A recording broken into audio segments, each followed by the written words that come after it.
Les élections présidentielles américaines attirent toujours l'attention du monde entier, et les élections de cette année sont d'autant plus intéressantes et compliquées dues à la présence de Trump et du coronavirus. D'un côté, le fait que Trump cherche à renouveler son mandat constitue la complication elle-même. Pourquoi? Trois raisons en expliquent. D'abord, Trump ne possède pas suffisamment de votes de voteurs.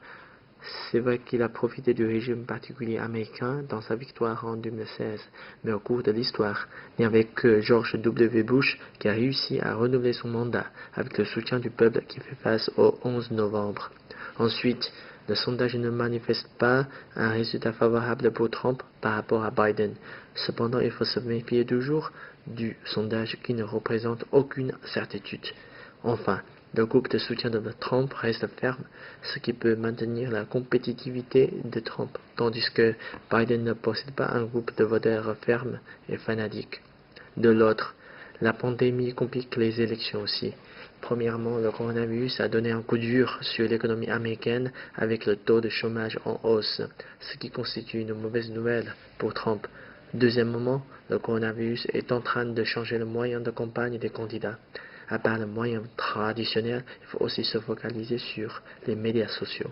Là, en tant que président actuel, Trump profite de davantage de ressources pour y arriver, alors que Biden est moins présent en public, ce qui pourrait lui minimiser les fautes ou des erreurs de lapsus, mais aussi démotiver ses voteurs. Troisièmement, le coronavirus est en train de changer le moyen de voter. Logiquement, les votes se font sur place et par poste. L'accessibilité de la poste pourrait augmenter le taux de vote chez les personnes âgées et les minorités ethniques, ce qui est une bonne nouvelle pour les deux partis.